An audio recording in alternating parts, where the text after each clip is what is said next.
Hey, welcome everybody. Welcome to Module 16.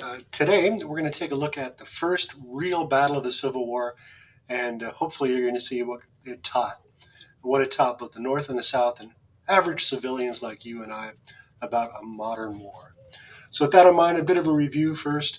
If we take a look, we know the Confederate States broke away after Lincoln's election in 1860, and if you take a look at the electoral map, it very much mirrors the map of the United States, which is why so many people think this war was fought over slavery. So again, this is the election of 1860, and notice all the southern states voted for the Confederate uh, candidate known as John Breckinridge, but the northern states, California and Oregon, also voted for Lincoln. And that kind of mirrors a map of the territories. So with that in mind, the country is divided, and after Fort Sumter, you're going to see uh, this war really escalate pretty quick. So this week, you're going to get into the battles, the killing, the death, and destruction that a modern war has to offer people on this planet. So today, we're going to talk about the first real battle at Bull Run. Then we'll get into Civil War battles, where you can choose 5 battles out of the, and again, there's I think 10,000 battles that were recorded in the Civil War. Of course, we're not going to learn about all of those, but you'll be able to choose your path and choose 5. Then 16.3 is pretty cool. It's going to take you as best as I can into and onto the Civil War battlefield with virtual reality. And then Gory Days. So with Gory Days, we're going to dive into a Civil War hospital and see what happened to the poor, unfortunate soldiers who got wounded during the Civil War.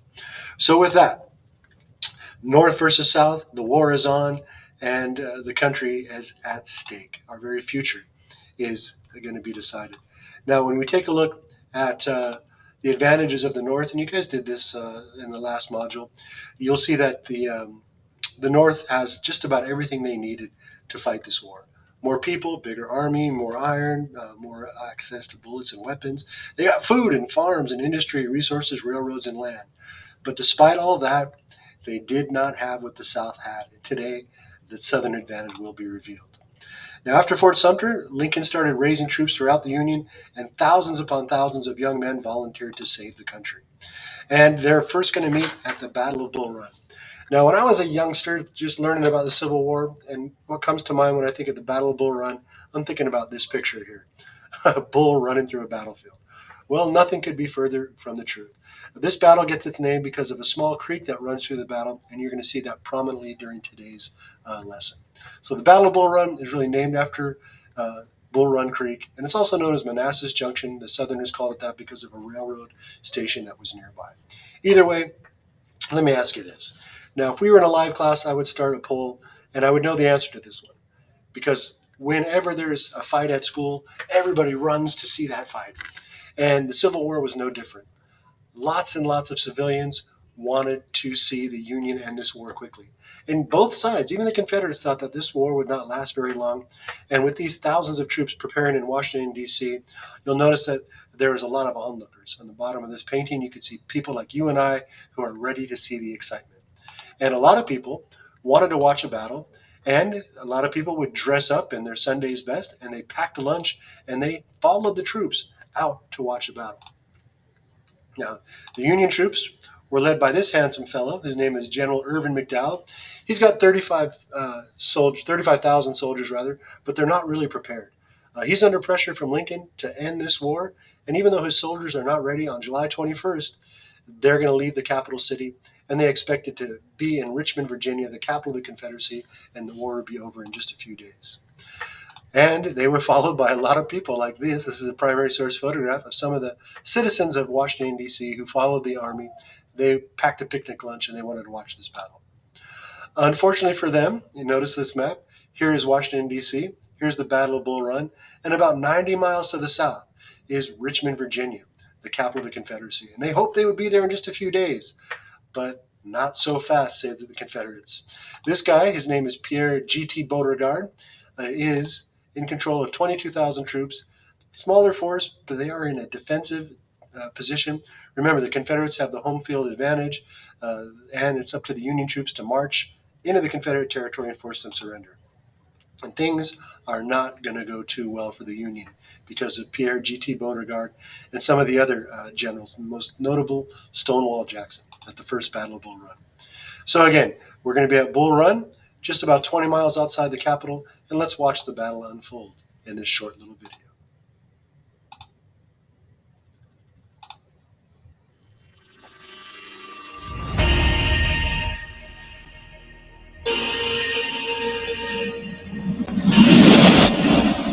On the morning of July 21st, 1861, Union and Confederate forces converge just outside the small town of Manassas Junction, Virginia, near Bull Run Creek, just 20 miles outside Washington, D.C., to set up the first major battle of the Civil War.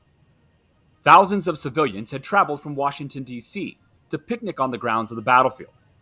They expected to watch the Union forces rout the inexperienced rebel army. Initially, this appeared to be the case. When the battle began, Union forces engaged Confederate forces at Matthews Hill. The Confederate lines faltered, and the rebels were driven back to a defensive position on Henry Hill. In the afternoon, Confederate reinforcements under the command of General Thomas Jackson arrived via railroad and bolstered the rebel defenses on Henry Hill. When Union forces advanced and assaulted Henry Hill, the rebel reinforcements smashed the Union flank and forced them into a full retreat. Outnumbered and without reinforcements, the Yankees fled for their lives and were routed off the battlefield. Civilians ran in terror, leaving their picnic blankets and wagons behind, as Confederate forces achieved a complete victory. In all, over 60,000 men fought in the Battle of Bull Run. Union forces, under the command of General Irvin McDowell, suffered over 2,900 casualties, including over 400 killed, over 1,100 wounded, and over 1,300 missing or captured. Confederate forces, under the command of General Pierre Beauregard, suffered over 1,900 casualties, including nearly 400 killed, over 1,500 wounded, and 13 missing or captured. So why did this battle matter? Confederate General Thomas Jackson became a hero in the Confederate Army. Jackson arrived later in the day with reinforcements and bolstered the Confederate defenses on Henry Hill.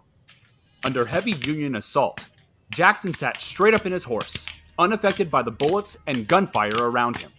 A rebel officer pointed to Jackson and yelled to his frightened troops that Jackson stood like a stone wall. The Confederates rallied and routed the Union forces. Jackson became known as Stonewall Jackson and would go on to be a successful general and an icon in the South throughout the war. The defeat at Bull Run galvanized the North behind the Union cause and swelled the number of troops in the Union Army. President Lincoln acted immediately, issuing a call for additional volunteers and signing legislation that requested 1 million more soldiers to serve for 3 years. Within days, Northern men flooded recruiting offices to answer the call to service. In addition, Lincoln appointed General George McClellan as new head of the Union Army, which was now named the Army of the Potomac. This change of command would have huge ramifications in the years to come. The battle also ended any notion of a quick and easy victory for either side in the war. Both sides went into the battle with expectations of a quick end to the war. The fighting in the Battle of Bull Run, also known as the Battle of Manassas, was hard and fierce, and casualties were considerable, despite neither side really gaining significant ground. After the battle, the Union and the Confederacy realized that their expectations for a short war were unrealistic. The war would be longer and tougher than anyone could have imagined.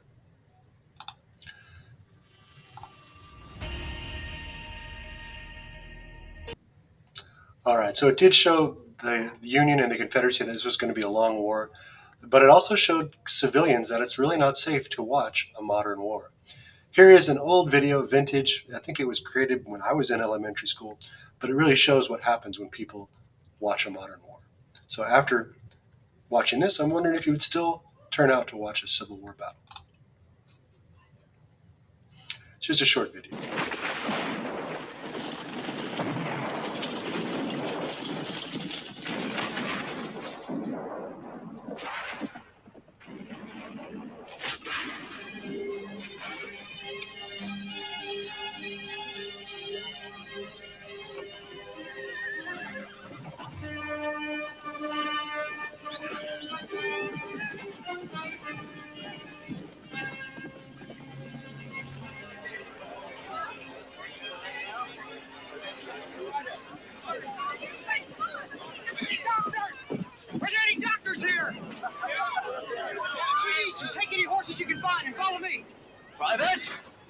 What is happening? With all due respect, sir, all hell is breaking loose down there. The wounded are coming in faster than we can take them. We're trying to load them on the wagons and run for home. Run? From the damn rebels? We have no choice, sir. They're whipping us. How bad is it? It's over, sir. We can't hold them anywhere. I suggest you get the women and children out of here before they block the road. You salute the superior officer before taking your lead? Private! General, we have to go now before we jam up the road. Corporal, quickly!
So you notice that the Union troops are trying to retreat back to Washington, D.C., but all those people who were expecting a quick Union victory were blocking the road and stopping the Unions from escaping the battlefield.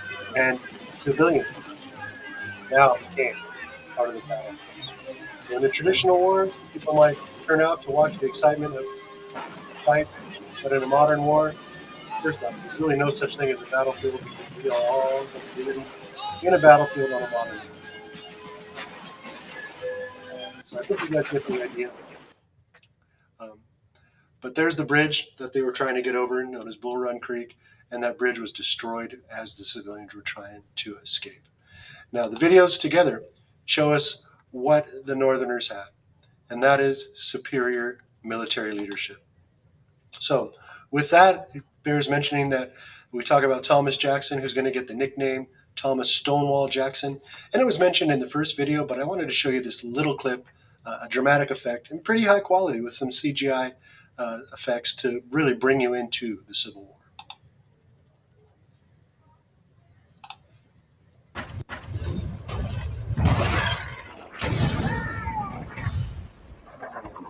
There's Jackson on the horse.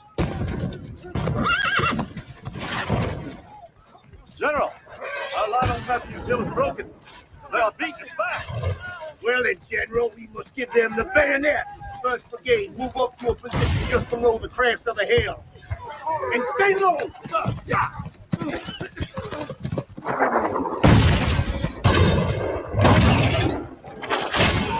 Rally, men, rally! Look! There is Jackson standing like a stone wall.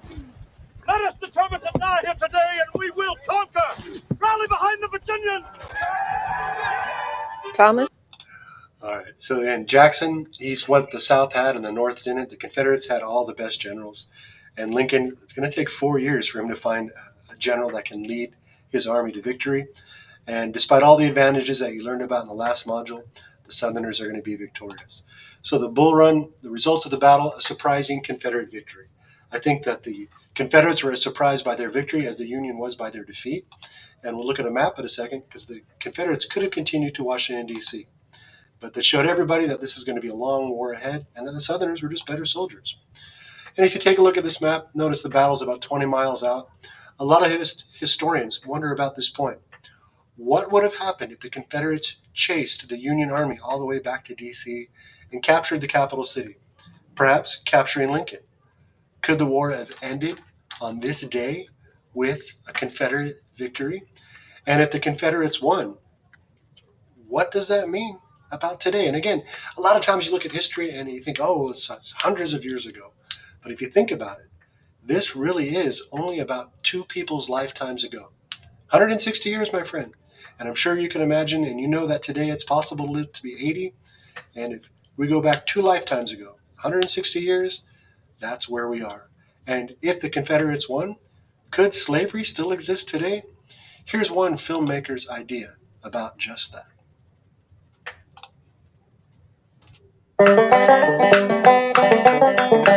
At long last, the movie you've been waiting for. A thrilling look at the history of our great nation. I pledge allegiance to the flag of the Confederate States of America. Learn how we protected the noble institution of slavery. A new generation of young people are excited now about owning Negroes.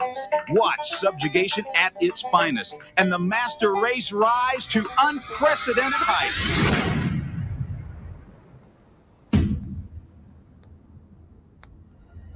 So let's start with Jupiter and his family. Versatility is the key with Jupiter. He's healthy, well-mannered, loyal, smart, but not uppity. Oh, and what a litter of pickaninny she's had. As with all SSN products, we can either break up Jupiter's family for you, or you can have them as a set. So let the bidding begin. A quick trial was convened, and former President Lincoln was convicted of war crimes against the Southern nation. Now I too am a Negro. Introducing the Shackle, the revolutionary new way of servant monitoring. The Shackle will stand up to the most strenuous of escape attempts, perfect for children, and at the low, low price of $49.95. Hitler proposed that America join with him in a final solution. But he did create a provision allowing a small number of Jews to remain on the reservation here on Long Island. Slavery, like nothing else, is what defines us as a people, as a nation. Amen.